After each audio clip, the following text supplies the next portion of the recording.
I never thought much about living alone. When I first moved into my apartment, I loved the independence, the silence, the fact that I could come and go as I pleased without answering to anyone. I was 24, fresh out of college, working my first real job and eager to prove I could handle adulthood. The apartment wasn't great, cheap rent, thin walls, and a neighborhood that people warned me about, but I told myself I could deal with it.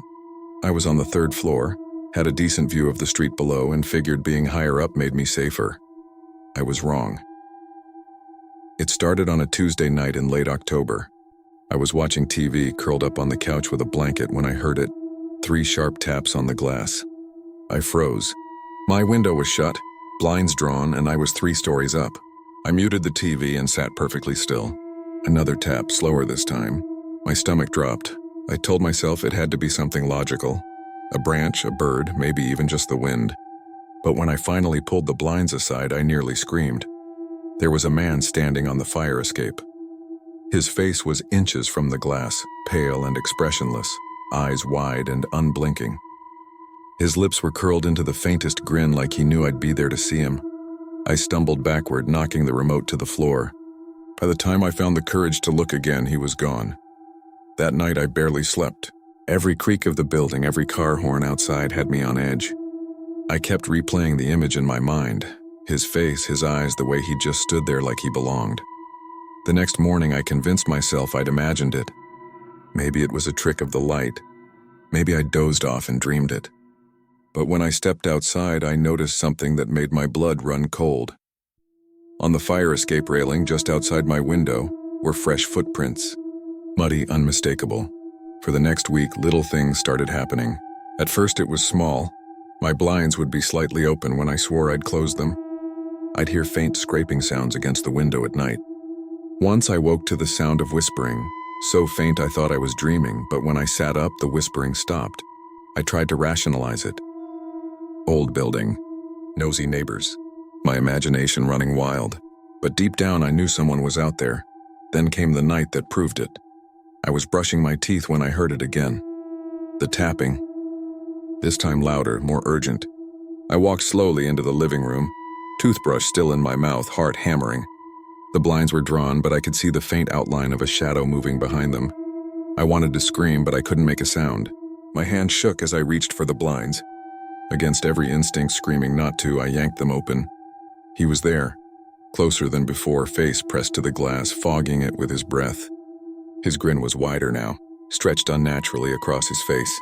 He raised one hand and slowly dragged a finger down the window, leaving a trail in the condensation. I stumbled back, choking on toothpaste foam, and ran to my bedroom. I locked the door, crawled into bed, and sat there shaking, listening for hours. At some point, exhaustion won and I fell asleep. The next morning, I called my landlord. I told him someone was climbing the fire escape trying to get in. He sounded bored, like he'd heard it all before. Fire escape city property. Can't take it down, he said. Just keep your window locked, that was it. No offer to check the security cameras, no concern. Just a shrug over the phone. I thought about going to the police, but what would I say? That some guy was standing outside my window? They'd roll their eyes, tell me to buy thicker curtains. So I tried to move on. Tried to pretend it hadn't happened. But the man didn't stop. The encounters became more frequent. Every night around 2 or 3 a.m., the tapping would start. Sometimes it was light and playful, sometimes furious, rattling the glass. Once I woke to the sound of scratching, long nails dragging back and forth like he was trying to carve his way inside. I stopped opening my blinds altogether. I couldn't bear to see him again, but even without looking, I knew he was there. I could feel it, the weight of his stare pressing through the glass. One night I made the mistake of looking. I hadn't meant to. I was tossing and turning, restless, when I heard it, the soft creak of the fire escape steps. My heart stopped. Without thinking, I turned my head toward the window. The blinds shifted, just slightly, like someone had brushed against them from the other side. And then slowly, deliberately, a finger slipped between the slats. Pale, bony, impossibly long. It wiggled once before pulling back. I don't think I slept at all that night. I started noticing things inside my apartment too. My fridge would be open in the morning. My closet door ajar when I knew I'd closed it. Once I found a small smear of mud on my carpet right below the window. I stopped feeling safe. I stopped feeling like I was alone. One night I decided I couldn't take it anymore. I sat up in bed clutching a kitchen knife waiting for him. Hours passed. The clock read 1:47, then 2:12, then 3:05. My eyes grew heavy, but I forced them open. And then I heard it.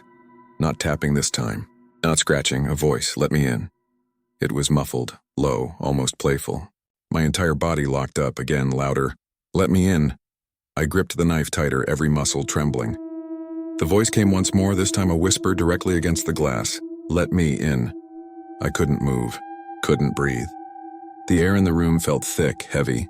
My vision blurred, my ears rang. Then, just as suddenly as it began, silence. The next morning I decided to leave. I didn't care about the lease, the rent, the deposit, I just wanted out. I started packing boxes, stuffing clothes into bags. But when I walked into the living room, I froze. The blinds, the ones I never touched anymore, were wide open, and on the inside of the glass, written in smeared condensation, were 3 words, "See you soon." I left that day and never went back. I crashed on a friend's couch until I found a new place across town. I tried to tell myself it was over, that I'd escaped him. But last week, as I was walking home from work, I felt it, that same heavy stare crawling across my skin. I turned, and across the street, half hidden in the shadows, was a man, tall, pale, expressionless, grinning, watching me. I grew up in a quiet suburban neighborhood where nothing ever happened. We left our doors unlocked, bikes scattered across front lawns, sprinklers ticking away on summer evenings. It was safe, or at least it was supposed to be. This story takes place the summer after I turned 17. My parents had gone out of town for the weekend, just a little anniversary getaway, leaving me home alone for the first time in years. They trusted me. I was old enough, responsible enough. And honestly, I was excited. The first night was fine. I stayed up late, watched movies, ordered pizza. I felt like an adult with the whole house to myself. But the second night was different. That's when I noticed him. It started around dusk. I was in the kitchen rinsing a plate when I glanced out the window above the sink. That's when I saw the figure standing at the very end of our driveway. At first I thought it was a neighbor, maybe Mr. Hill from next door. But the longer I stared, the less sense it made. The figure wasn't moving. Just standing there, perfectly still, half hidden in the shadow of the streetlight. I squinted, trying to make out details. It was a man, tall and lean, wearing dark clothes. His head was tilted slightly, like he was staring straight at the house. Straight at me. A chill crawled up my spine. I blinked, and when I looked again, he was gone. I told myself it was nothing, just a trick of the light. My imagination running wild because I was home alone. I locked the doors, shut the blinds, and turned up the TV to drown out the silence. But around midnight I heard it. A crunch of gravel. Our driveway was long, stretching from the street up to the garage. The sound was unmistakable, slow footsteps moving closer. I muted the TV, heart pounding, and listened. Crunch, pause, crunch. I grabbed my phone and crept toward the front window, pulling the curtain back just a fraction. He was standing halfway up the driveway, the same man, same dark clothes, perfectly still, head tilted, staring at the house. My stomach twisted. I didn't move, didn't breathe. After what felt like hours, he turned and walked back toward the street, disappearing into the shadows. I stayed up all night, lights on, knife in my hand, waiting for him to come back. The next morning I tried to laugh it off. Maybe it was some random drunk who wandered into the neighborhood. Maybe I was just paranoid. But when I went outside to grab the mail, I noticed something that made my blood run cold. Footprints. Clear, deep impressions in the gravel. They led from the street to the middle of the driveway and stopped. No prints leading away. That night I locked every door and window, double-checked them twice.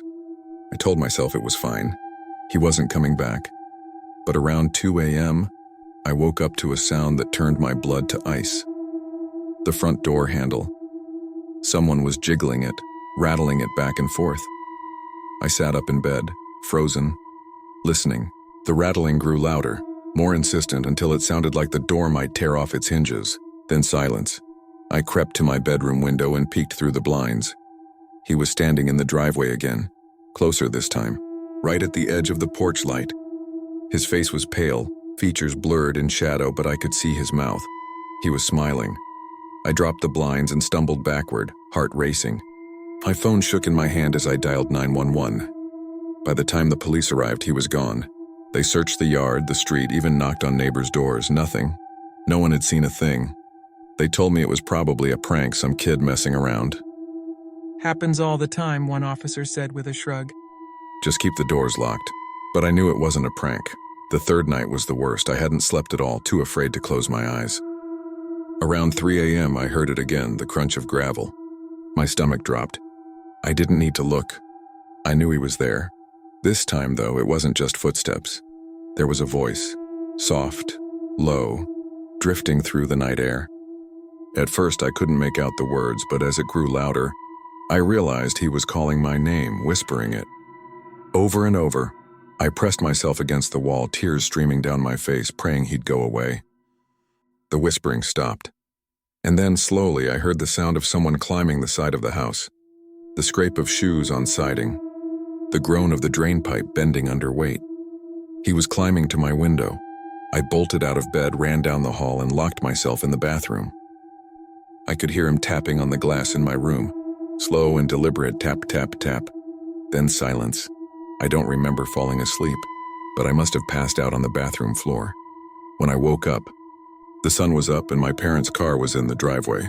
They'd come home early. I ran to them sobbing, trying to explain. They didn't believe me at first until my dad went upstairs. My bedroom window was wide open, and on the inside sill, pressed into the dust, was a single muddy footprint. We moved out of that house within a month. My parents chalked it up to a break-in, a close call. But I know better. Whoever he wasn't trying to rob us. He wasn't after money or valuables, he was after me. And sometimes late at night when I'm alone and the house is quiet, I swear I can still hear it. The crunch of gravel, getting closer. When I was 19, I rented a small basement apartment near campus. It wasn't much, just a single bedroom, a bathroom, and a cramped living room that connected to a half kitchen. The rent was cheap, the landlord was quiet, and the neighborhood seemed safe enough. I thought I'd lucked out, but if I could go back, I'd burn that place to the ground before ever stepping foot inside it, because what happened there still keeps me up at night. The first couple of weeks were uneventful. I was busy with classes, work, and trying to make the place feel less like a cave. The only thing I didn't like was the windows. Being a basement unit, they sat level with the ground outside. If you stood on the lawn, you could look straight in. I tried not to think about it too much. The first time it happened, it was just after midnight. I was lying on the couch scrolling through my phone when I heard it. 3 soft knocks against the window behind me. Tap, tap, tap. I froze. The TV was off, the apartment was quiet. I knew I hadn't imagined it. Slowly, I turned my head toward the window. Nothing. Just the faint reflection of my own face in the glass. I waited, heart pounding. After a minute, I convinced myself it must have been the pipes or the old building settling. I went to bed, but the next night it happened again. This time I was in bed, just drifting off when, tap, tap, tap, clear as day. Right at my bedroom window, I sat up, pulse racing. The curtain was drawn, but I couldn't bring myself to pull it back. I just sat there, clutching the blanket, listening. Silence. After a while, I lay back down, telling myself it was nothing. Just a branch or the wind. But deep down, I knew better. By the third night, I was jumpy. Every little sound put me on edge. Around 2 a.m., it came again. Not 3 knocks this time. Just one.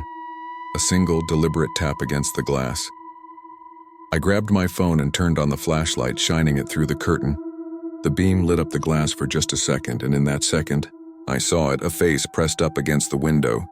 Pale skin stretched tight, lips curled into the faintest smile. I screamed, dropped the phone, and stumbled back. By the time I found the courage to look again, the window was empty. I barely slept. The next morning, I checked outside. No footprints, no signs anyone had been there. I tried to tell myself it was a prank, maybe some drunk passing by. But the apartment backed onto a patch of woods. Nobody walked back there. Nobody. I considered calling the landlord, but what could I say? There's a guy tapping on my window at night? I had no proof. No one would believe me, so I tried to ignore it. For a few nights, it stopped. I almost convinced myself it was over.